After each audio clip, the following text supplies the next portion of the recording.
Hi అండి. BSS రుచులకి స్వాగతం అండి. ఇప్పుడు నేను మీకు అన్ని రకాల వాటితో వడలు ఎలా చేసుకోవాలో చూపిస్తానండి. ఇదిగోండి, ఇవి రాజ్మా గింజలండి. రాజ్మా గింజలు ఒక కప్పు, శనగలు ఒక కప్పు, ఇదిగోండి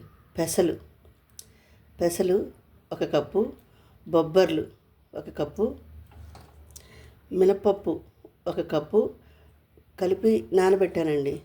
ఇదిగోండి పెసలు, బొబ్బర్లు ఉన్నాయి దీంట్లో. పెసలు, బొబ్బర్లు, మినపప్పు, ఇదిగోండి మినపబద్ద, ఇవన్నీ కలిపి నానబెట్టానండి. ఒక 5 to 6 hours నానబెట్టానండి.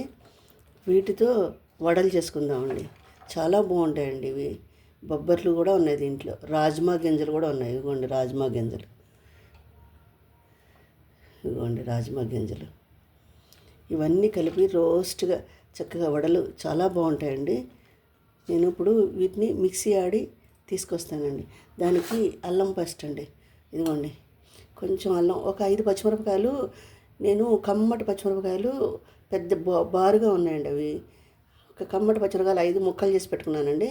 ఒక చిన్న అల్లం ముక్క, దీంట్లోనే ఉప్పు వేసేస్తానండి. దీన్ని మిక్సీ ఆడి చూపిస్తానండి మీకు. ఇదిగోండి మిక్సీ పెట్టేశాను.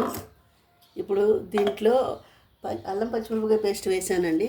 ఇదిగోండి ఉల్లిపాయ ముక్కలు, ఉప్పు కూడా వేసేసానండి. ఉల్లిపాయ ముక్కలు నేను చాపర్లో వేసానండి. ఉల్లిపాయ ముక్కలు చాపర్లో వేసాను.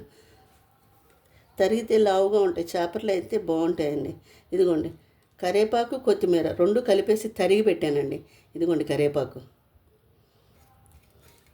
కరివేపాకు, కొత్తిమీర చాలా బాగుంటాయండి. మీరు ఒకసారి ట్రై చేయండి, చాలా బాగుంటాయి. ఇది శుభ్రంగా కలిపేసి 1 గంట నాననివ్వాలండి. 1 గంట నానాక మీకు వేసి చూపిస్తానండి. నేను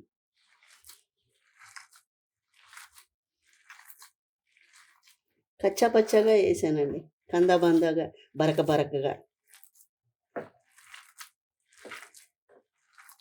చాలా బాగుంటాయండి. రోస్ట్గా ఉంటాయి, వేగితే కరకరలాడుతూ క్రిస్పీగా. అసలు రాజ్మా గింజలు హెల్త్కి మంచిది కదండి. ఉత్తి రాజ్మా గింజలు చప్పగా ఉంటాయండి. రాజ్మా గింజలతో గారెలు వేస్తే కొంచెం చాలా చప్పగా ఉంటాయి. కాకపోతే అవి హెల్త్కి మంచిది. ఇలా చేసి చూడండి, మీరు ఇలా చేసి చూడండి. మనకి రాజ్మా గింజలు లోపలికి వెళ్తే దీంట్లో పెసలు ఉన్నాయి, మినపప్పు ఉంది, శనగలు ఉన్నాయి. శనగలు కూడా మంచిదండి ఒంటికి, అప్పుడప్పుడు తగలాలండి శనగలు. చూడండి ఎంత బాగుందో.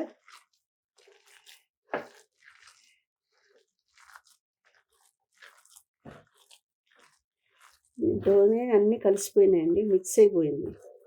మీకు నేను వేసి చూపిస్తాను. 1 గంట నానాలి ఇది, 1 గంట అంతే.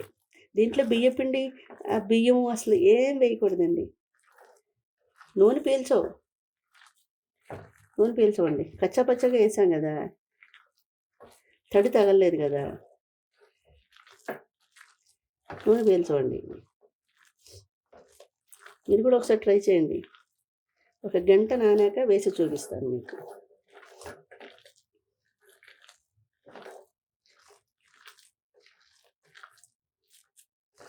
అల్లం వెల్లుల్లి పేస్ట్ అడుగునుందండి, అందుకనే ఇంత కలపాల్సి వచ్చింది, లేకపోతే ఇంత కలపక్కర్లేదండి.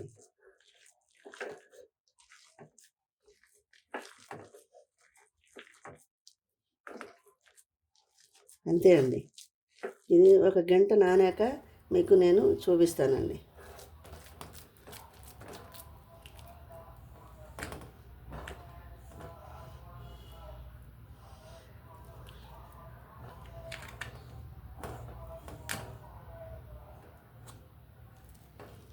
అంతే అండి.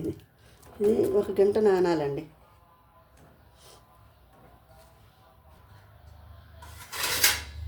మూత పెట్టేసుకుందామండి. 1 గంట నానాక చూపిస్తాను.